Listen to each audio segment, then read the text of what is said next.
Okay, good morning. I'm Pete Daly, CEO of the U.S. Naval Institute.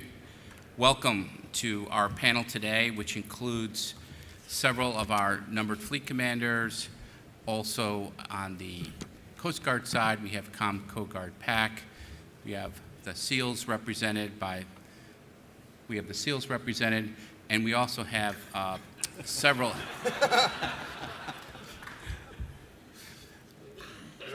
We have several points of view to bring to you this morning on the idea of how we're doing in the gray zone, the area between war and peace. We're very fortunate to have our moderator today, Dr. Kathleen Hicks.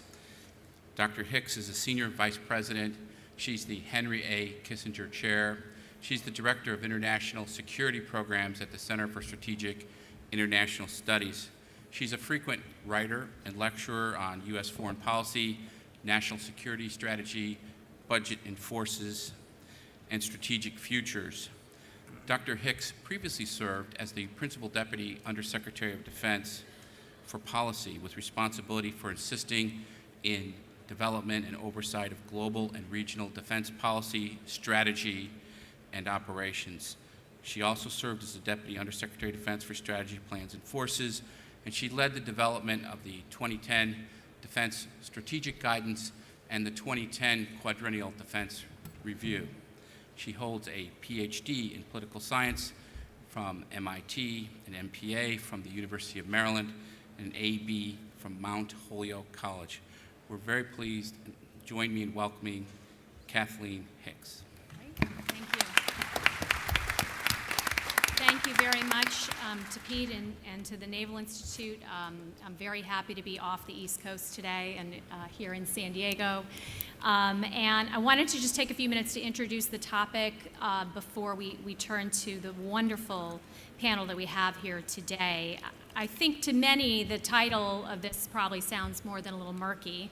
The term gray zone, obviously, or gray area, as they're used rather interchangeably, invite ambiguity for many.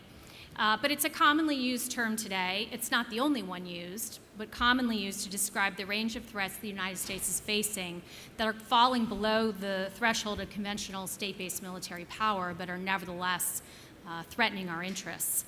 The Trump administration recently released a national security strategy and then a national defense strategy, and both speak directly to this idea of an increased range of competition with major adversaries or potential adversaries. So whatever we call this, and I suggest we don't expend too much energy on the debate on definitions, this phenomenon of adversaries attempting to achieve gains without direct confrontation is here, and it's also as old as warfare itself.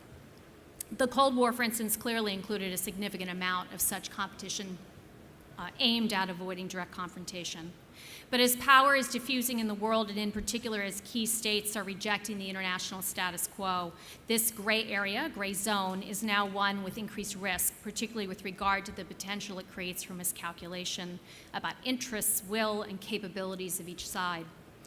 Examples certainly abound of where international rules of conduct and stability are being actively tested. This includes Chinese island building with concomitant emplacement of military capabilities on these land features, coercive tactics in the South and East China Sea, Russia's subversion and its self-proclaimed near abroad, and more broadly within Europe and the United States, and Iranian asymmetric tactics, especially through proxies, but also to include the capture and temporary detention of U.S. military personnel and the ever-present threat of maritime harassment in the Arabian Gulf. In the newer domains of competition, such as cyber and space operations, escalation ladders and legal frameworks are not yet well established, creating perhaps the greatest chance for miscalculation. What I hope to do on this panel today is talk to these wonderful experts that we have assembled to probe the aspects of gray area competition that are particularly relevant to the maritime community. I'm going to introduce everyone and then begin with a question. To my immediate left, I have Vice Admiral John Alexander, Commander of 3rd Fleet, who is well familiar with the challenges in particular that the Chinese are presenting. We also have Vice Admiral Mike Gilday, Commander of U.S. Fleet Cyber Command and Commander of 10th Fleet. Vice Admiral Fred Midgette, who's Commander of the Pacific Area Commander for Coast Guard Defense Force West. Rear Admiral Tim Szymanski, I'm so sorry, Commander of Naval Special Warfare Command, and as I mentioned, Honorable Nina Hachichian, the former ambassador to the Association of Southeast Asian Nations and currently the Deputy Mayor for International Affairs for the City of Los Angeles. Ambassador, we're going to begin with you to sort of take us back to where we're supposed to begin our foreign policy, which is at diplomacy. Can you talk a little bit about, and I'll ask the same question down the line, do we face these so-called, is this a thing? Do we face these so-called gray area challenges? And if so, what is it the United States can be doing to better meet them? Thank you. I'm really honored to be here among this really distinguished panel. I worked closely with Admiral Harry Harris and his team at PACOM when I was ambassador, which was a terrific cooperation. Yeah, I do think we absolutely face these scenarios, and I think what I want to bring to this is how important diplomacy is in gray zone situations. I mean, to me, this is very intuitive, but it may not be intuitive to everybody, so I thought I'd just offer a few reasons why I think we really need our diplomats out there. So first, we need them to convince other countries in the region of what's actually going on. We have the ability to see and understand many times better than others, and so if we want to call out Russia's little green men or cyber attacks or whatever, we have to be able to respond, and we need other countries so that we can respond with them in non-kinetic ways, such as sanctions, which we imposed on Russia, which have had a very significant effect on that country. A second reason is to warn our friends. I mean, the Russian cyber attacks were part of this large effort across Europe, and we could now be banding with our European colleagues and confronting Russia. A third reason is that sometimes diplomats can help the activity to stop before it goes further. So Chinese cyber attacks against our business interests slowed down measurably and considerably when the diplomatic and intelligence and defense all worked together to craft a message that President Obama could give to Xi Jinping. And last, and in some ways more important, is a little bit more amorphous, but we want other countries in the neighborhood to be interpreting the gray zone conflict the way we are. We want to be able to maintain the moral high ground and explain that we are doing this for reasons that benefit everybody and that we are on their side. We want our actions to be looked at as legitimate. So, and in that way, they will give us many advantages, both large and small, in the commercial sector and the political sector. So you need diplomacy to frame the narrative, so to speak. So in the South China Sea, for example, we conducted regular freedom of navigation operations. And we diplomats explained that these were to maintain everybody's rights that are guaranteed under the UN Law of the Sea Convention for freedom of navigation and oversight. China, however, said that we were a outside, unreliable, dangerous, meddlesome partner that was, just stirring up trouble in a region where we didn't belong to begin with. And this is, a conversation that continues to be ongoing in the region. But we want to, maintain as favorable an environment as we can, and so we need our diplomats out there carrying our message. But the bad news is that our diplomatic resources are being completely decimated at this moment. The most senior career diplomat left at the State Department, Tom Shannon, announced that he was stepping down last week.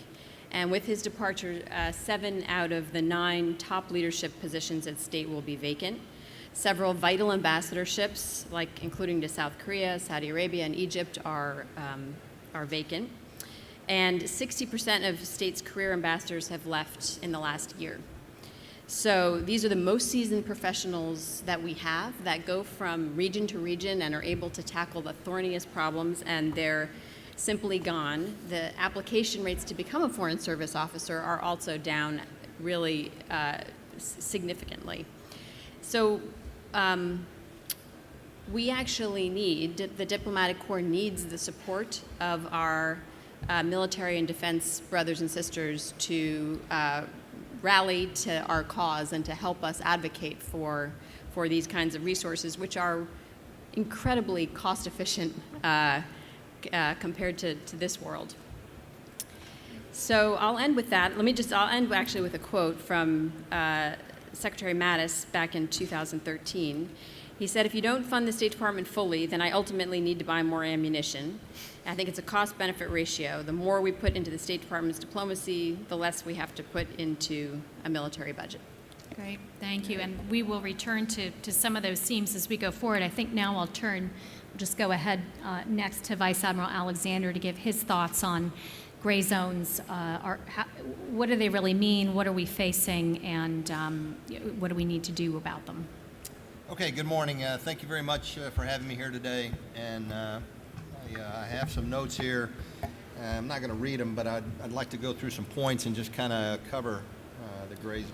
So, gray zone is not a new concept. You know, it's an asymmetric form of warfare. Navy's no stranger to this. We've been doing asymmetric warfare on land for the last 2.5 decades. We've been operating in the gray zone. I've done 2 deployments in the Arabian Gulf as CO of Abraham Lincoln, 8 transits through the Straits of Hormuz. You know, there's people trying to move around you and do things that may or may not be trying to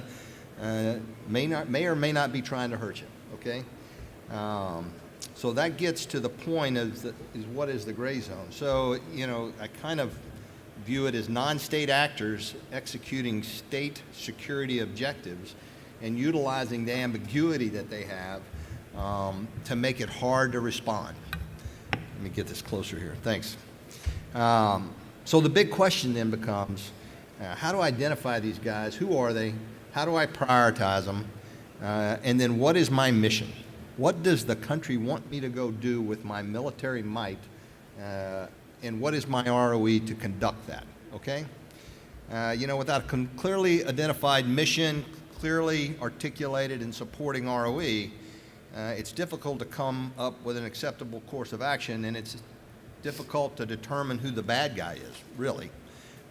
You know, there's a number of articles that talk about the gray zone. I read through a bunch of them before in preparation for the panel. They always have some sort of a vignette or scenario, and it's very clear in the vignette or scenario, you know who's who in the zoo. That's not the case. There's a lot of fog. There's a lot of ambiguity. There's a lot of unknowns. So without a defined mission and a defined set of ROE and a defined adversary, it makes it very difficult to act in that stage. So Third Fleet. Fleets in general have 3 main missions: prepare, sources to go forward, provide forces forward, employ forces forward. So one of our primary missions in Third Fleet is to train maritime forces for the high-end fight. Okay, that's what I owe this country against a peer adversary. We do that against a peer adversary and developing threats. Okay, so we have created these series of warfare development commands. We've got Nautic in Fallon, Swiddick here. IWDC just started up. So those commands are supposed to be conducting developing threats, or coming up with TTPs and ways to go against developing threats.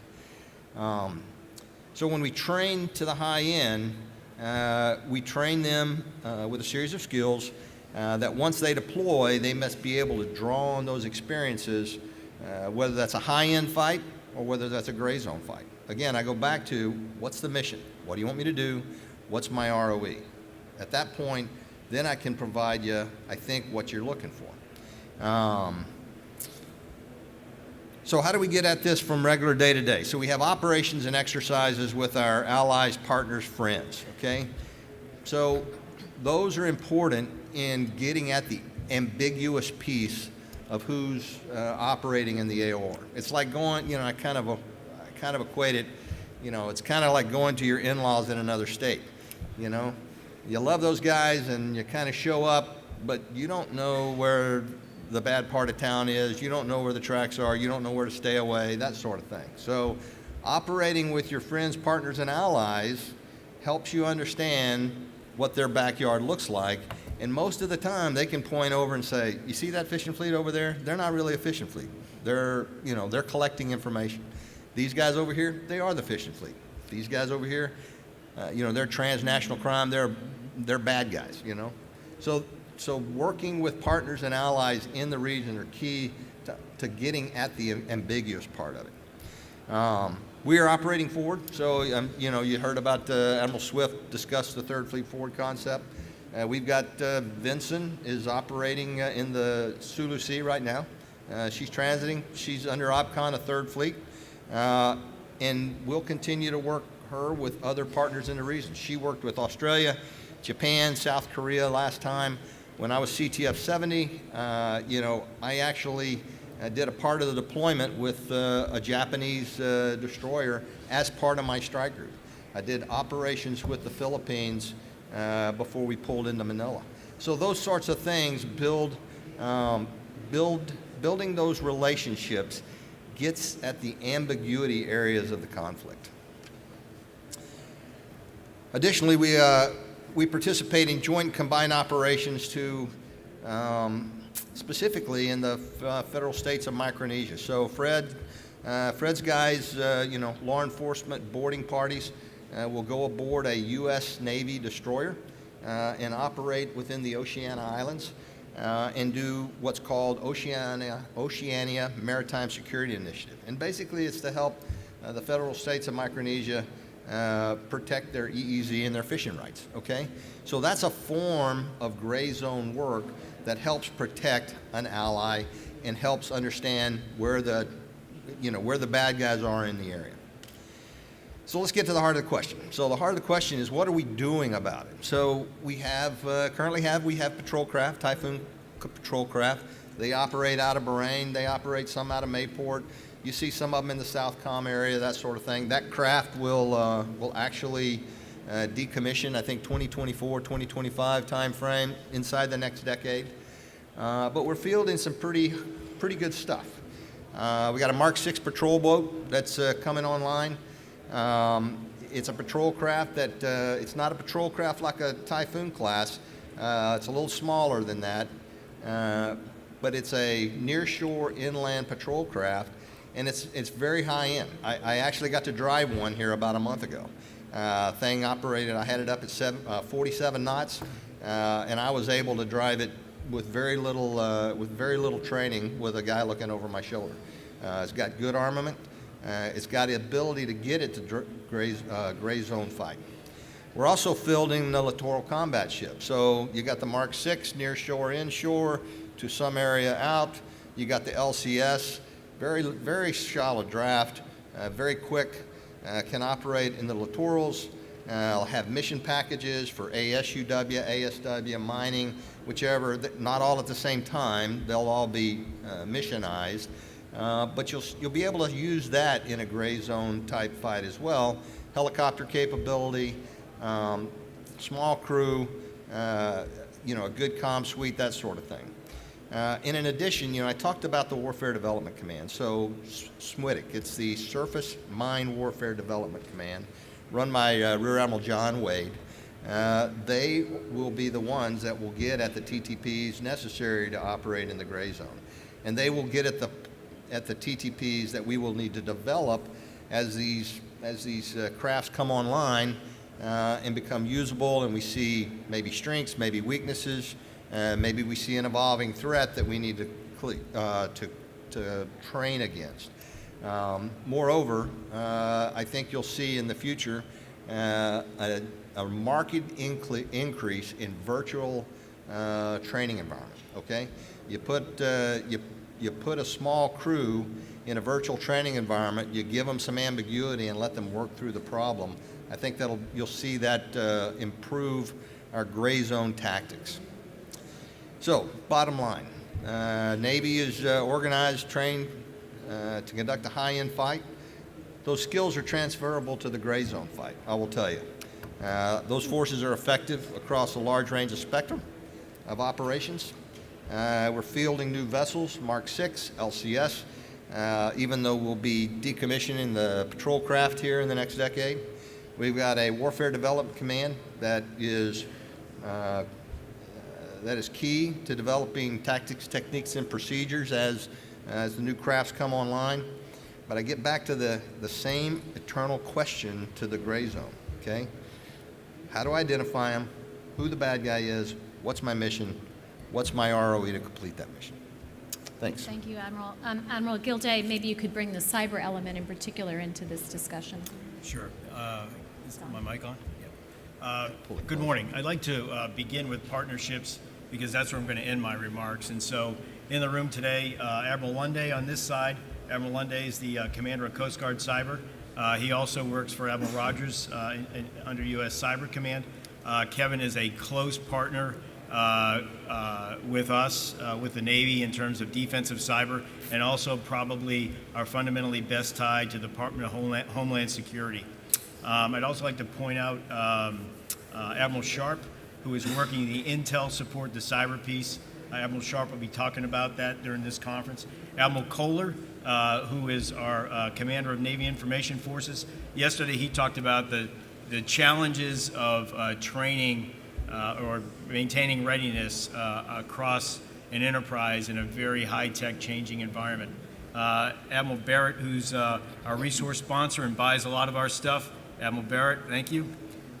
We have some allies and partners on this side who we exercise, train, and fight with, and I want to recognize you all as well. And then finally, all of you from industry, you're a key partner in this gray zone piece. And so I'd like to acknowledge you as well. 10th Fleet. So Fleet Cyber Command is the S2 headquarters. 10th Fleet is a tactical arm through which we fight. We have 3 missions. The first is tactical signals intelligence. So we're taking data that's collected, we're taking electronic data that's collected from foreign target systems. We're turning that into indications and warning that we push out to the tactical edge. We also provide global joint communications to the joint force, both voice and IP. Our mission to operate and defend networks falls under that pillar, as well as operating Navy satellites. The third mission set is offensive cyber. And so that's delivering effects in and through cyberspace. Those are not service-retained teams, but they are joint elements that work under Admiral Rogers as U.S. Cyber Command, and they support the combatant commanders. So just up front, kind of what we do, those 3 mission sets, SIGINT, defensive cyber, offensive cyber, network operations, they're separate and distinct, but they're also very much overlapping. The gray zone. So as I look in the gray zone, and we are engaged in the gray zone in cyber every day, I think about the fact that you see these instruments of power, and they're not just national instruments of power. They spread to proxies and other malicious actors that try and circumvent typical military head-to-head conflict, right, or confrontation. And they work in the world of ambiguity. They try to avoid confrontation in a way that they still achieve their strategic goals, but at the same time, they don't want to expose themselves to risk, and they also they want to avoid any kind of severe retribution. Malicious activity in cyberspace is a really good, tangible example of what's going on in the gray zone. And so it really is what I would characterize as calculated ambiguity. Most of the operations that go on go across a number of different sectors. And so we just can't be concerned with protecting and examining what's going on against .mil or what's going on in the .mil domain. It's the commercial sector, it's academic institutions, it's government agencies, it's private citizens, and of course it's military networks. And so many of the operations that occur across that space, they're covert, they're unacknowledged, and they're shrouded in deception and denial. A few trends that I think play right into the gray zone that empower these actors. The first is, I would say, what we continue to see is a precipitous rise in cyber actors. And I would characterize some of them as criminals, actually a lot of them as criminals, some of them as state actors, and others as proxies that actually work for the state. And so that last group is an interesting group. So the proxies, and you've heard the Russian groups referred to as Cozy Bear and Fancy Bear, they're tied directly to the GRU and the FSB. So they're doing their work for the state. At the same time, They're moonlighting at night and they're doing criminal activity. The same thing with DPRK actors are not only pursuing strategic goals, but they're also financing the state through criminal cyber activity. I would characterize some of the same types of behavior we see from Chinese cyber actors that are in uniform. They moonlight as well as Iranian actors. And so it's not just .mil. This is a pretty broad target space that we have to be aware of and involved in on a daily basis. Capabilities. And so there is a precipitous rise in capabilities available to cyber actors. Malware is cheap. It's bountifully available. You can actually purchase malware as a service. So if you want to buy an attack, you can buy an attack.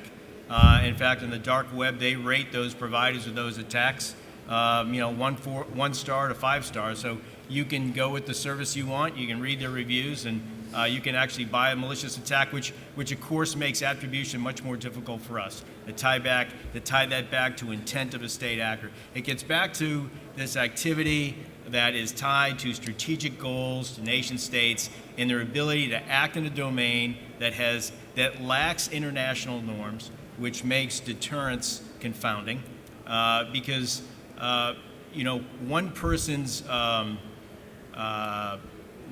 acceptable behavior is unacceptable to others, and so that lack of international norms really hinders us, I think, in terms of getting our arms around or holding people accountable in the gray zone in cyberspace. I'd also say that there are trends in the tech sector right now. They're all meant for goodness that also fuel badness or fuel bad behavior. So the increase in connectivity, the Internet of Things, I spoke to the fact that private citizens and commercial sector are part of this target space in the gray zone. The increase in computing power, primarily the cloud technologies. The increase in automation, the trending towards AI, right? And so that's also being used in a malicious way and kind of pray and spray attacks that we see from some proxies of some state actors. So with that activity that I just kind of described and the challenge that we have in terms of getting our arms around it, what to do. And so as Admiral Alexander pointed out, first and foremost, there are big policy considerations that the United States has to wrestle with in terms of how we're going to act in the cyberspace domain. Whether or not we are going to essentially fight cyber v. cyber and reduce and lower ourselves to the same standards of behavior that we see from others, that in many cases we're saying are unacceptable. It's a bit of a conundrum. But there are policy considerations there that will drive missions and that will drive the authorities that oversee those missions. The second thing I'll point out is that information sharing is critical, but I don't think it's good enough. I think that the way that we're organized in the United States government for national security is grounded on the National Security Act of 1947. It was a different threat then. It was a different lens. But that's what we have. Of course, the intel community went through some changes after 9/11. DHS stood up. There have been some changes to that in terms of how we're organized. But when it comes down to, what can we do better than we're doing right now, it comes down to seating people across a range of agencies and organizations. Everything from DHS to DOJ to the intel community to the State Department to the Commerce Department to the Department of Defense to allies and partners to industry. How do you create an organization that acts in a way like, let's say, Jayad of South and Key West, where you blend together multiple authorities from multiple agencies to go after a common problem set? Or if you take a look at what we're doing in space right now out at Schriever Air Force Base, we're creating the National Space Defense Center that brings together Title 10 under STRATCOM and Title 50 NRO, NSA, putting them side by side to fight the war in space. We're going to have to think about how we fundamentally reorganize under the structure that we have to be much more effective. On the defensive side, it's clear that we have to. The defend the nation pace can't just be DHS. It can't just be DOD. And And I would tell you that the virtual connections aren't good enough. You have to be sitting next to each other to do this right. So I just offer that as things to think about in the discussion. I'm sure there'll be plenty of questions. Thanks, Doctor. Great, thank you very much. Admiral Midgette, from your perspective, maybe Coast Guard, bring in the degree to which this is sort of in the zone you live in every day. Yep, thanks, Dr. Hicks. Thanks to AFCEA, thanks to West, and to the Naval Institute for including the Coast Guard on this panel. I'm pretty jazzed about this topic, actually. This is where the Coast Guard operates every single day. And in fact, that's why your Coast Guard was created. It was created because of smuggling in the very earliest days of our nation. Not necessarily a military threat, but a threat to the nation, a threat to our economic health. So when I look at gray zone activities, to be sure, war and peace, that gray zone between them, absolutely an issue. But for me, I see gray zones within gray zones. So not just war and peace, but also legal and illegal, and also state actors and non-state actors. And so I think that part of the response to that you've seen across the world is a rise of Coast Guards, because I tell people in my own service often that we are in an era of Coast Guards now, where they're rising, and it's just because of those very mission sets that touch on things that are gray, like migration and fisheries protection and protection of your own borders, all of those kind of things. If I look at, for example, if I look at China and I look at the blend between the PLA Navy and the China Coast Guard and the Maritime Militia, that's no accident. It's very purposely done, and the purpose is to remain gray, so that you can't quite figure out, well, at least you can't figure out from a law-based response exactly how to respond. So that's one part that's in my AOR, because the Chinese are heavily involved in fisheries, and we talked about Sarge talked about Oceania, where we've got Coast Guard law enforcement detachments on naval ships. I would offer to you that it's more than just about fisheries. It is absolutely about fisheries, but it's also about relationships, and it's about staying connected to those countries. If you look at first island chain, second island chain, those countries will be important to us. And that relationship that we develop with them is very important. For many of those folks, their primary source of income is coming out of their EEZ. So when somebody comes in there and violates the norms, the standards, the rules of law, that's a national security issue for them. It's a regional security issue for them. Eventually, it's an economic security issue for them. If I look at North Korea and look at what they're doing, they're clearly operating in violation of the UN Security Council resolution about moving goods and services into their country. So there's a response to that can happen. You can track folks like that. You can board them. There's also a regulatory response about reaching out to who is trading with North Korea, and what's the repercussion that happens to those countries.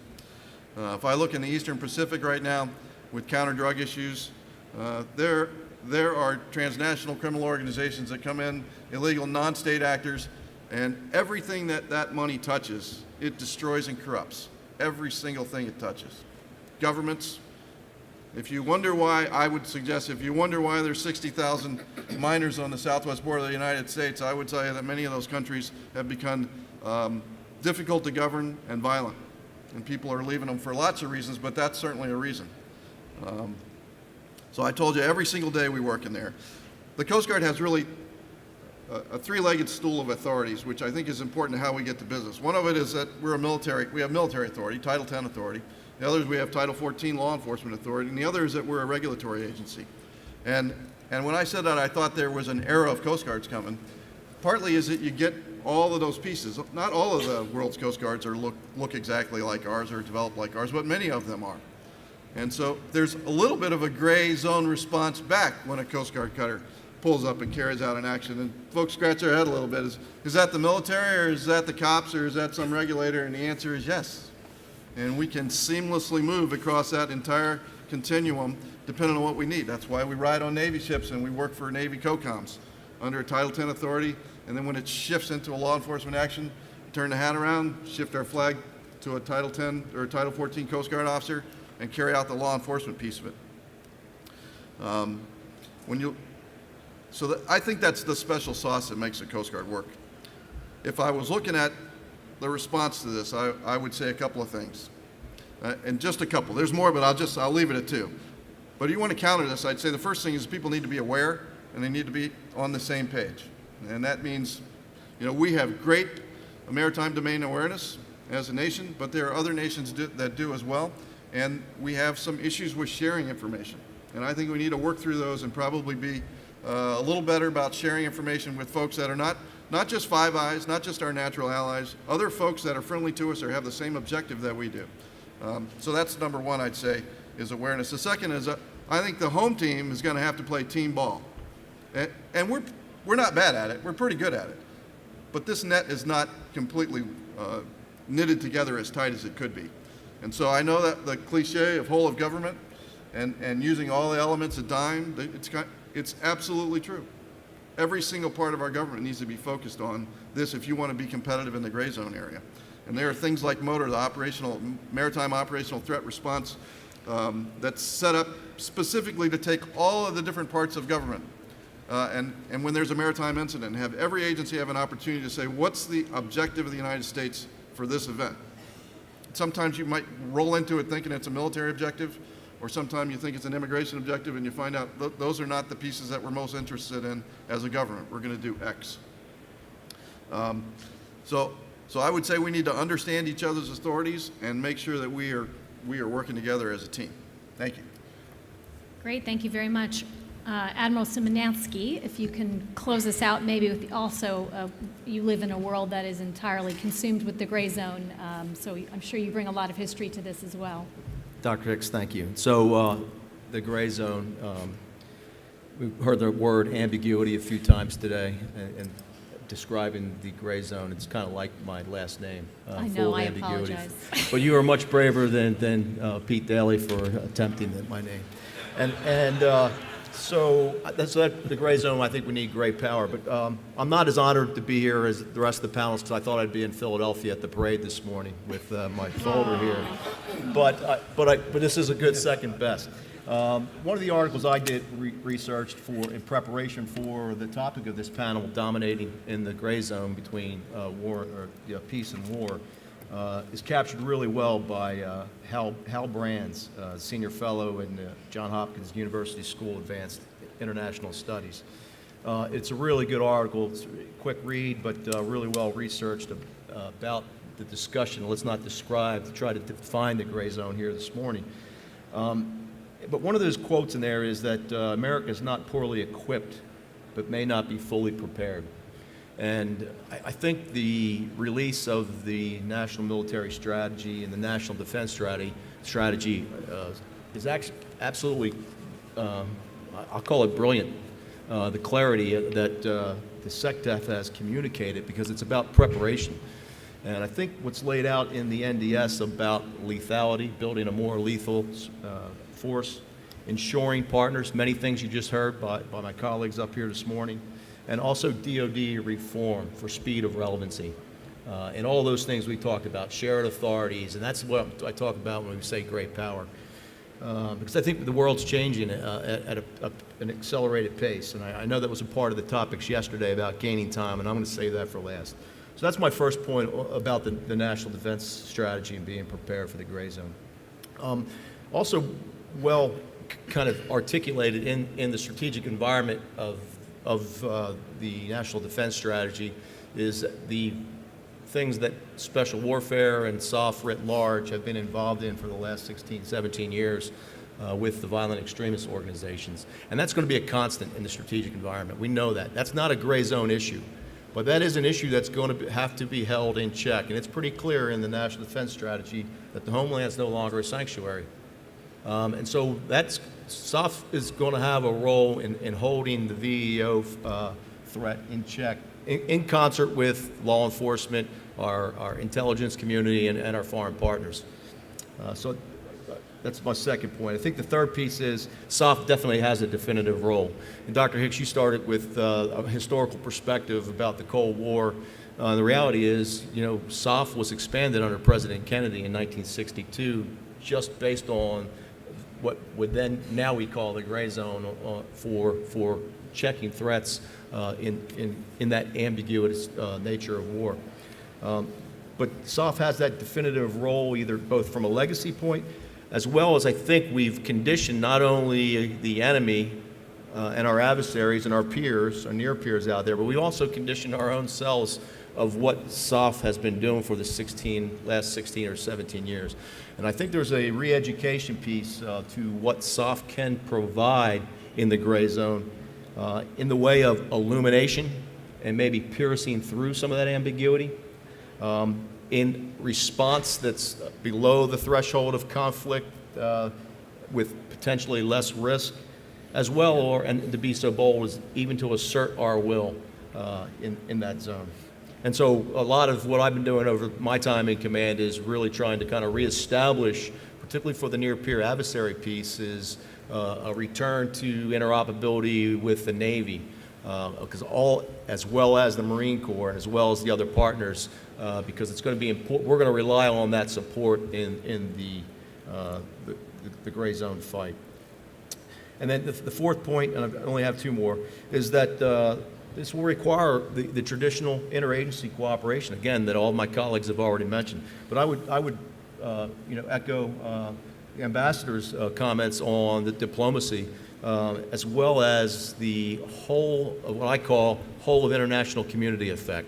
And I think that's what we tend to talk a lot about whole of government, but the whole of an international community approach is important. And so these regional alliances, traditional partners, non-traditional partners, traditional alliances, non-traditional alliances. You just look at some of the things, and they're not there's some ambiguity in those right now in the things that we're doing in northeast Syria with non-traditional partners and other partners in Somalia and other places around the world where SOF's employed. So that the instruments of power, the military is just one small tool in the toolkit, and SOF is just one other tool as well. So what is NSW? My last point. What is NSW doing to dominate? Because that's the topic I think that was of the panel, to dominate in the gray zone. As already determined, as already said up front, we're going to have to maintain that VEO check, that violent extremist organization check. But we're looking at through the view of the National Defense Strategy to be more lethal, to ensure partners and DoD reform. I'm looking at my design, my organizational design, and my structure hasn't changed much since the early 90s, and I think I can look at some reform in my own organizational design to be more lethal, be more modernized, and I won't get into all our capabilities, albeit I have some pretty unique surface and subsurface capabilities, as Sarge Alexander kind of mentioned in his update there. Second is really an innovative approach, and it was talked about yesterday, and the CNO and the Commandant speak to this all the time. The speed of decision, and the speed of decision is going to be, decision dominance is going to be where it's at.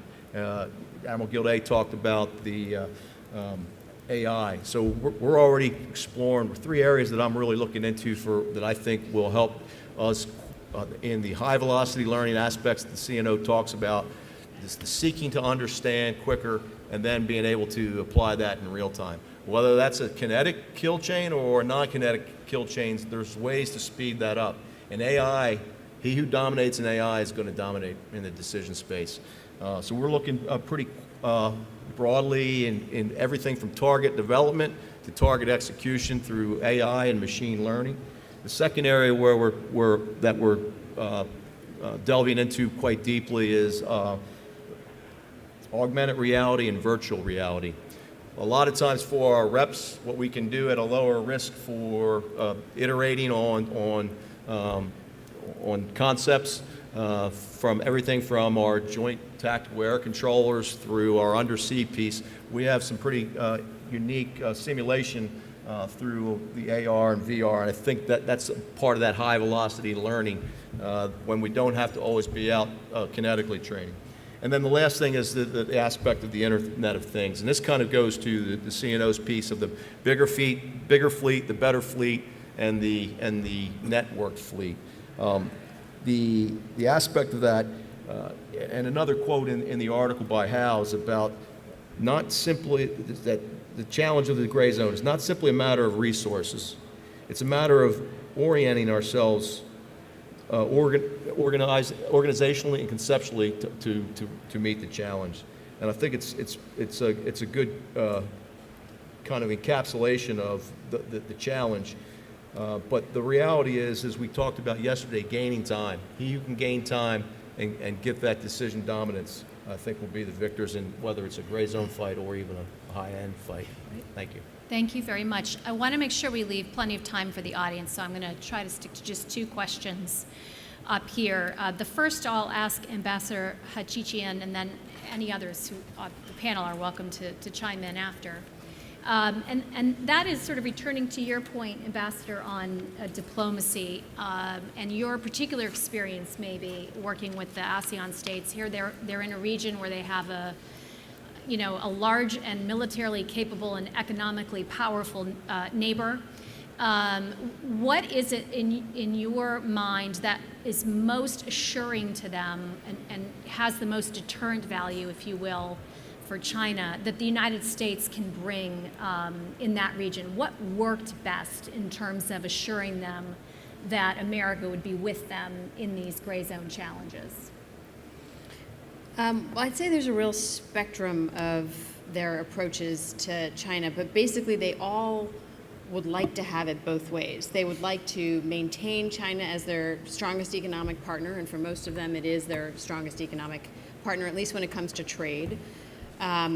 And they want the protection of the United States, and they want the United States to be a strong economic partner as well, and Japan and Korea and others. So this is just talking about the 10 countries, smallish countries in Southeast Asia. So I think it's a few things. I think it is being honest and predictable and straightforward with them about what our interests were. Being consistent about being there and assuring them that we're going to continue to be a Pacific power, and bringing them information that they would not otherwise have, as others in the panel have alluded to, and I think bringing them together in some cases, giving them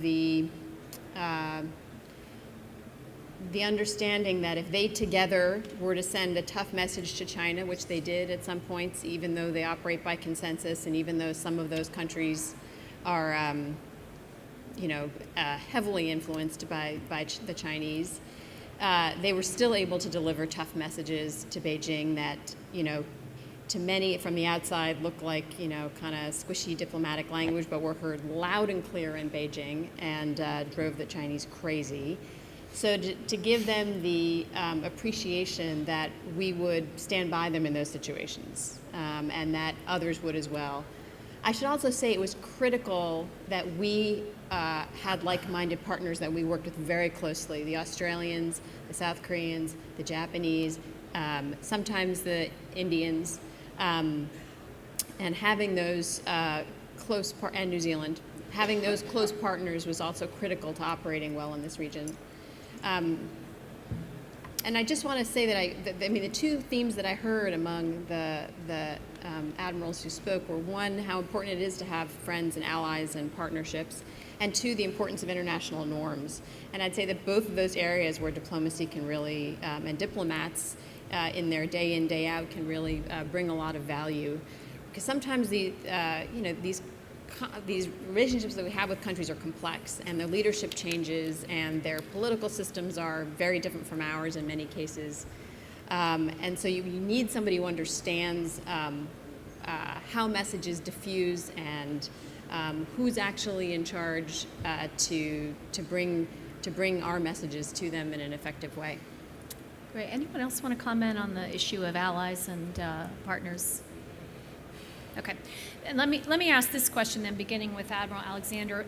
Several of you, if not all of you, touched in some way on general themes of adaptability, adaptation, how we're shifting to be ready to meet these challenges among the others that we're looking to meet, and of course the ambiguity of this particular challenge set requiring a force that is able to adapt in real time as challenges present themselves. So starting with you, Admiral Alexander, can you just give me a sense of where you feel that we are adapting most quickly, in your case for the Navy, and where do you feel we're most challenged right now in our adaptation? And these can be training, workforce, capability sets, intel, et cetera. Okay, so I think, so I'll go back to the comment that Tim made about the speed of decision. So when you hear the CNO talk, he talks about the OODA loop. So observe, orient, decide, and act, okay? His point in that is we're getting to a point where everybody observes at about the same speed, okay? So you orient, the winner is going to be the guy that can orient, decide, and act faster than the other guy, okay?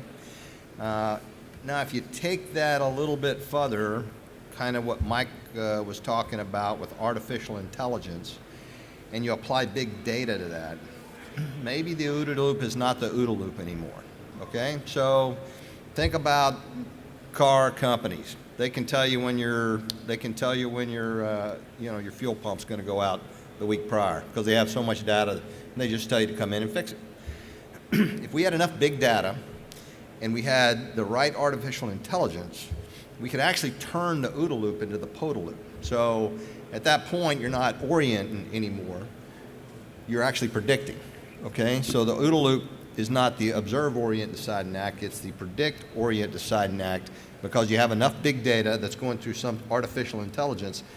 And that prediction is based, if you have that prediction capability through a big data type artificial intelligence machine, you will better unveil the ambiguity that's associated in the gray zone and have an opportunity to maybe attribute that to state actors because, non-state actors, they circumvent diplomacy. That's their purpose, They're not attributable to anything. The states that they work for or may work for deny that they exist. If something goes wrong, they just throw their hands up and say they weren't ours or they were fishermen or they were this or that. So I think the next big step for us is to get into the big data, the artificial intelligence, and get in a more predictive role than an observer role. Mm-hmm. Very helpful. Others?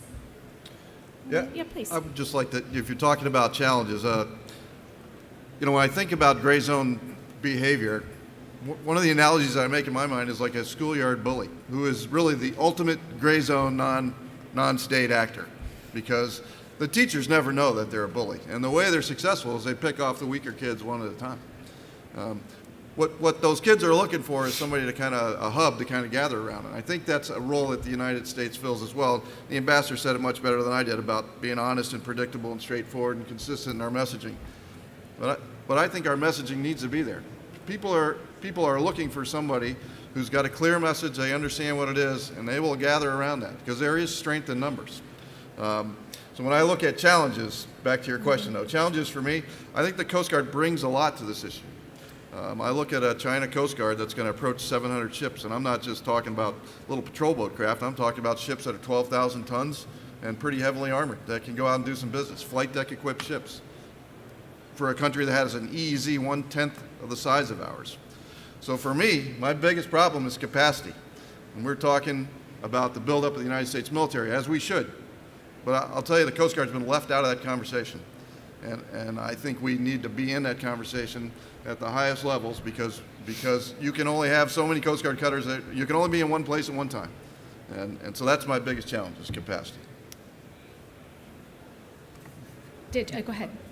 I have one. Yeah, go ahead. So you talked about the adaptation, and I take it right back to the National Defense Strategy. The SecDef closed out in its conclusion about the urgent pace of change required at scale in his three areas of lethality.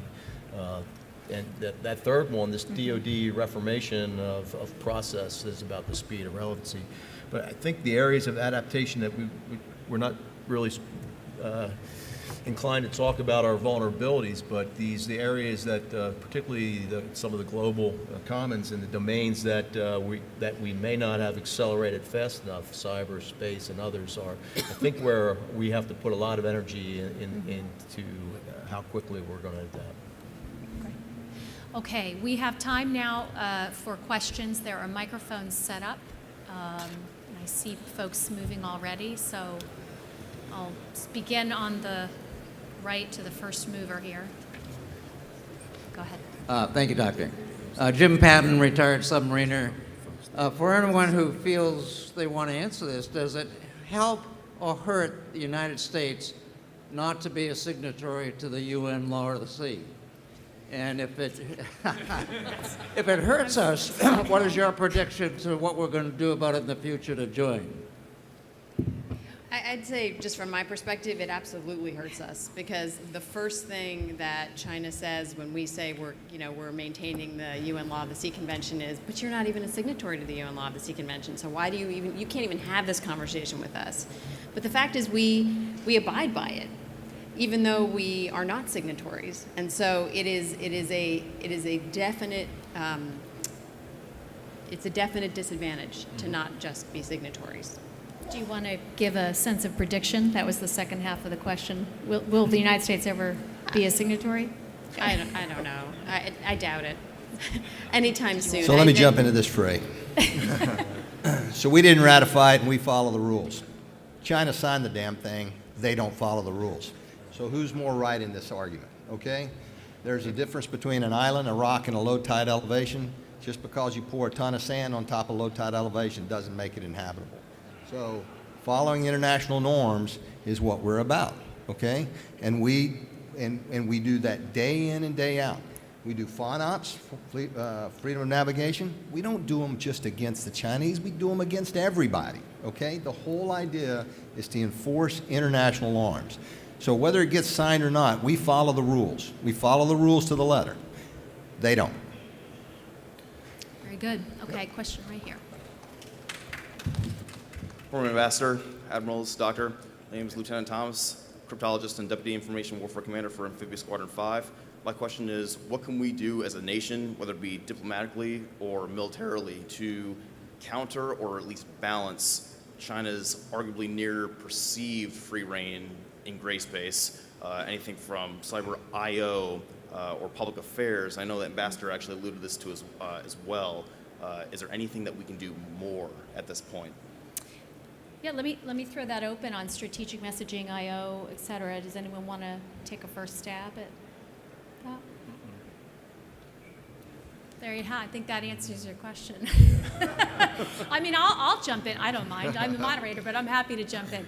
I think the United States has had a terrible time, particularly since the end of the Cold War and the disestablishment of the structure.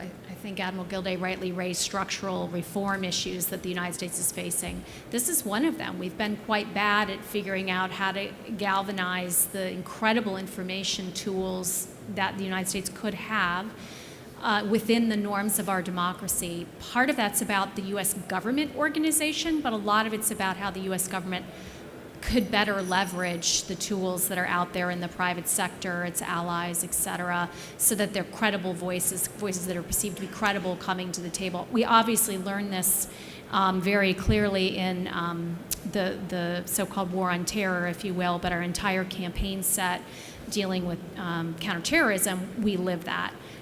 We see that now very much from the Chinese, from the Russians, and others and the Iranians, who are very effective, frankly, at strategic messaging, advantaged by having the type of regimes they have. But I don't think we should feel that we are at a disadvantage because we have a democratic system. I think we have a lot of tools that we're not leveraging. Okay? No one else? We'll go to the next one there, and then we'll go over to Sydney. Go ahead. You go ahead, and then we'll go to Sydney. Kind of jumping in the line here, but that's awesome. Sorry, I didn't know it. Scott Kinner, Marine Corps Tactics and Operations Group. So I would like to kind of challenge the panel to come back to a few things. Optimizing the force. That's when we understand optimizing the force. And what we've seen over the last 4 or 5 decades is that you can't optimize for everything. If you optimize from the high end, the force has demonstrated its inability to rapidly just take those skills and shift them to something else. Every time the force has had to been reinvented.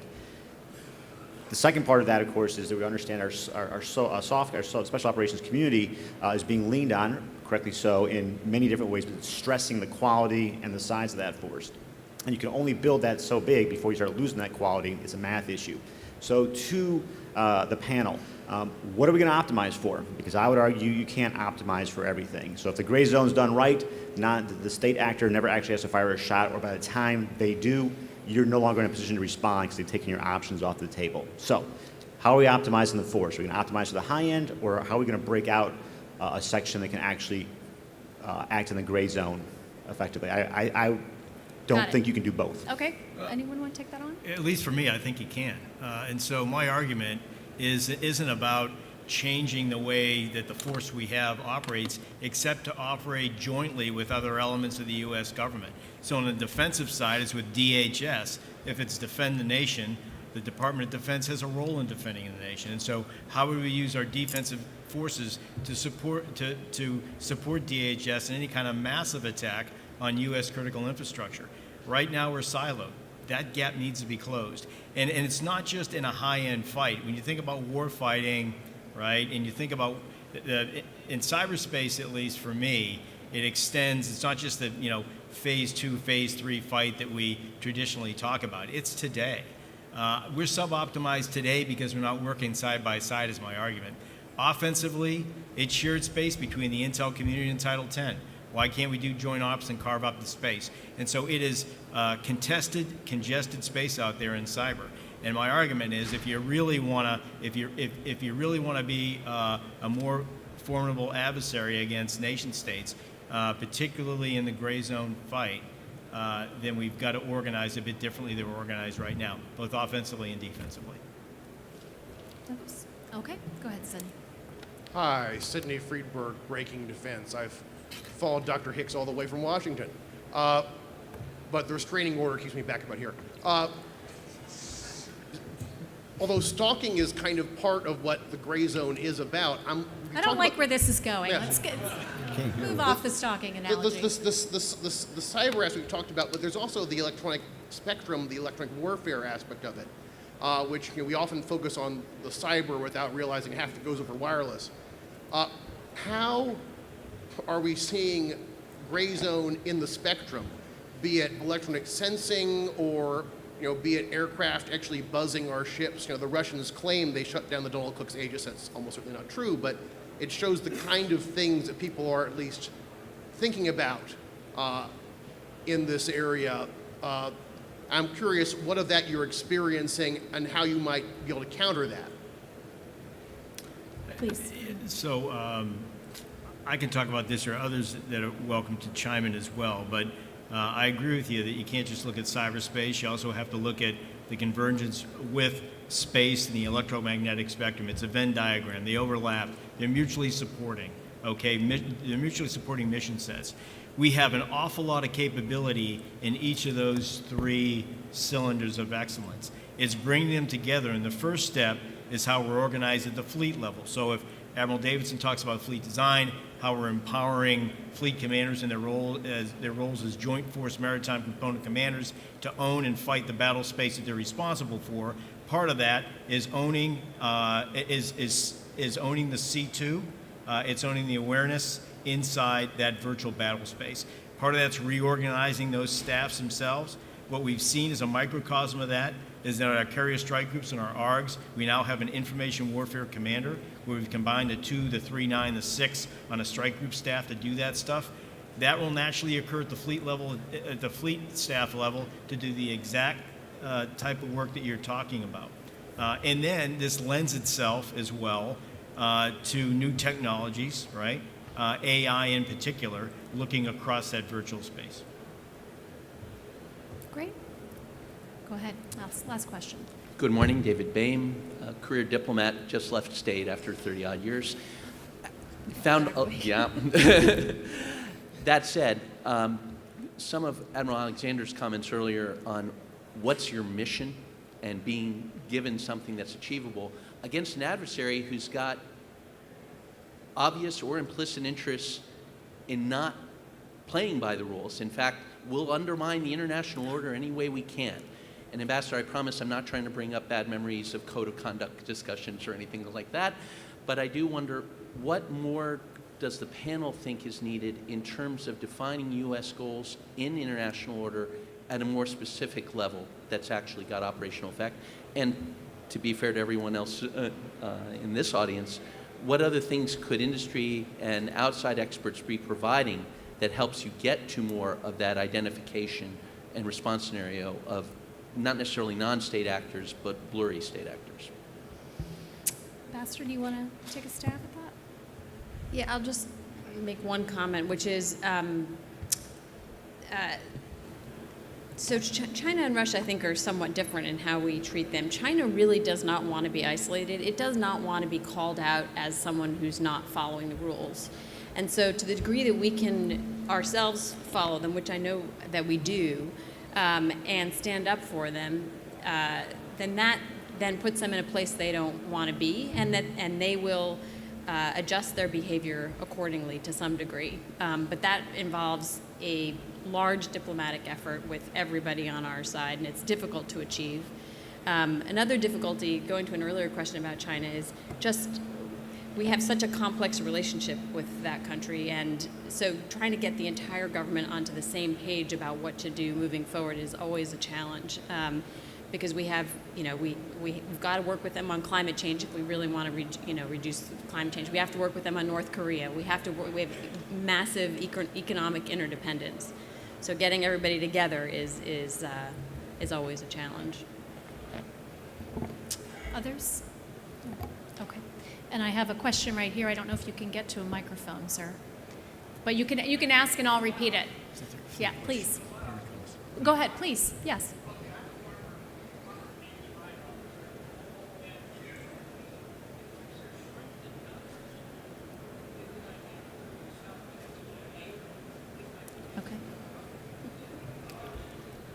Okay, so the question to the panel is, shouldn't we look for strength in numbers by looking for something like a Southeast Asian NATO or some kind of an alliance arrangement nation? I'm sorry, Ambassador, I think it's right back to you on that. Well, I'd say two things about that. I mean, ASEAN itself, which we're not a member of, has pledged to not resolve any of their differences through military force. And they've managed to keep that promise for 50 years and integrate somewhat economically. But they don't see so much eye to eye that they will operate together, at least not in most situations. And as I said earlier, they really want it both ways. If they joined, some kind of actual military alliance with us, they know that China would just not have that. It would not be an option. And so they have to live right there. So they are, trying to preserve all their options, and they are very economically 2-to-1 dependent on China. So I think it would be difficult to execute. Well, it's difficult to execute too. I mean, they were, correct me if I'm wrong, Ambassador, but they were created as an economic group. Both, yeah. But, in the South China Sea, there's a bunch of, it's not just the Chinese, there's a bunch of other nations that claim rocks and islands from other nations. So it's kind of hard to get together as a group if you don't agree who all owns what down there, Well, Okay. I would say though that there are other forums that are kind of like that. There's an Arctic Coast Guard forum right now that involves all the Arctic nations, and that includes Russia that's in there, and Canada and Finland and Iceland, Denmark, all the others. There's a North Pacific Coast Guard forum that has the United States and Canada, Japan, South Korea, and China. Folks that normally don't talk to each other, and Russia. Folks that normally don't talk to each other, but have come together on something that we can't agree about, and it tends to de-escalate things. So maybe there are subgroups kind of like that, and I talked about the rise of the era of Coast Guards. I mean, I think that's certainly something that could, I had written down, I thought you were looking at my notes because I had written down to myself here NATO for the Pacific, but maybe NATO-like, or maybe even NATO-light, but something that defuses tension instead of ratchets them up. And if we have time, can I follow up on one thing? And it was about UNCLOS, whether law of the sea, whether it's a positive or a negative. And I tell you, at least in one way that it's a negative is if you're not a member, you don't have a vote. You can talk to people, you can persuade people, but you don't vote. And voting is important in our world. So I just read the other day, China is not an Arctic nation, but they've declared themselves a near Arctic nation. And they're going to have a partnership with Russia up through the Arctic. Think about that. through the Northern Sea Route into a trade market into Europe. That's a big deal. I don't know how they're going to behave up there. I would certainly hope they want to follow the rules and standards and norms of international law. And then Nina, go ahead. Yeah, I just want to be clear. Although a formal alliance is not possible, we should continue to do the lots of military cooperation that we're doing with those nations, and Coast Guard is absolutely critical there. But we, for example, had all the ministers of defense of all the 10 ASEAN countries to Honolulu when I was ambassador, and that kind of thing, where it's a 10 plus 1, so the 10 of them plus us, we should be doing lots of that and continue to. It's a really important part of our strategy there. Okay, we have one final question from over here. Thank you. Jonathan Kennan with the Marine Corps Cyber Operations Group. We talked about... Can you get a little closer to the microphone? I apologize. No problem. We talked about big data and using AI to strengthen our OODA loop, and I love the Boyd reference. AI is as good as the data itself. And so I'm curious as how are we going to protect the big data that's coming in as our inputs to support the AI initiatives? Great question. Anyone? So we've done a lot so far. We've hardened not all, but a great number of our PII repositories. When we talk about transition to the cloud, and it becomes a teamwork defensive effort with a vendor, right? That's still our PII. They're protecting it. We need visibility on it 24/7 on the health and welfare of that data that we own. We are spending a lot of time thinking about how that contract language is written, how those trust relationships are formed and executed, including incident response. So I would tell you that that data, what you're seeing right now, from hackers is you're seeing trust hacks, right? Whether it's the DNC, whether it's the WikiLeaks piece, people are going after data, and it's what our adversaries are going to go after in military networks. They don't have to smoke a server, right, to cause problems. All they need to do is cause distrust of the data that's going to drive command and control of the fleet or of a ground force or of an air force. And so trusted data is a big deal for us, and it's something that we invest an awful lot of resources in and energy in. Great. Thank you very much to the panel today. We have Admiral Alexander, Admiral Gilday, Admiral Midgette, Admiral Szymanski. I almost did it. You'll have to teach me afterwards so I do not mess this up again. And Ambassador Hichichian. Please, everyone, join me in thanking them for hopefully enlightening us a bit on the gray zone. Thank you, Dr. Hicks, for the moderation of this panel, and thanks to Admirals Alexander, Gilday, Midgette, Szymanski, and Ambassador Hichichian for all of the excellent discussion. I think this panel, we were a little out there with the topic. We wanted to explore something different. I got a lot out of it. This was excellent, and we thank you. Again, on behalf of Naval Institute and FCA, we want to present Great Powers, Grand Strategies, the new game in the South China Sea, Naval Institute Press book by Anders Kaur with an FCA bookmark. We have one for each of you. Thank you again. Let's give one more hand to our panel.